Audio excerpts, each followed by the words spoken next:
فضل اور ہارون دو گہرے دوست نہر کے قریب ایک چھوٹے سے گاؤں میں رہتے تھے۔ ایک طرف پکی سڑک بنی ہوئی تھی۔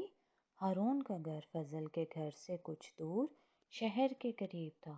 نہر کی طرف پکی سڑک کے کنارے بہت پرانا ڈاک خانہ تھا۔ یہ سڑک بہت خوفناک کہلاتی تھی۔ یہاں لوگوں کو اکثر بھوت نظر آتے تھے۔ رات کے 10 بجے کے بعد یہاں سے کوئی نہیں گزرتا تھا۔ ایک دن ہارون فضل کے گھر تھا۔ باتوں باتوں میں دیر ہو گئی۔ اس کا گزر اسی سڑک سے ہونا تھا۔ ہارون اپنے آپ کو بہت بہادر سمجھتا تھا، اس لیے اکیلا ہی چل دیا۔ سردیوں کی رات تھی۔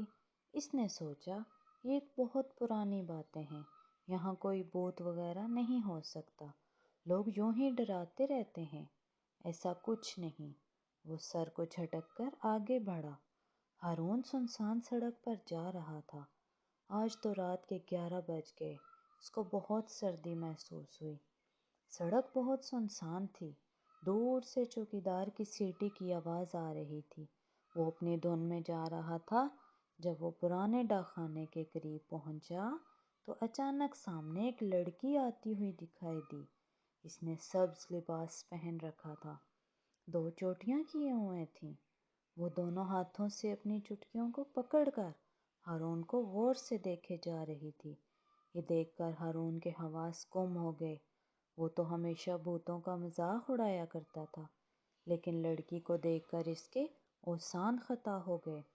تبھی اس لڑکی نے بہت بھاری آواز سے پوچھا، کہاں سے آ رہے ہو؟ لڑکی کا یہ پوچھنا تھا۔ ہارون اتنی تیزی سے بھاگا، پیچھے مڑ کر بھی نہ دیکھا۔ اس کو کچھ پتہ نہ چلا کہ کب گھر پہنچ گیا۔ وہ اپنے بستر پر بے سدھ گرا۔ ساری رات اس نے جاگ کر گزاری۔ صبح اٹھ نہ سکا۔ اس کو بہت تیز بخار نے آ لیا تھا۔ شام کو فضل اس کے پاس آیا۔ اس نے سارا واقعہ فضل کو سنا دیا۔ 2 ہفتے بعد اس کی طبیعت کچھ بہتر ہوئی۔ ایک صبح فضل کے ساتھ شہر کی طرف جا رہا تھا۔ رستے میں وہی لڑکی نہر کے کنارے انہی کپڑوں میں نظر آئی۔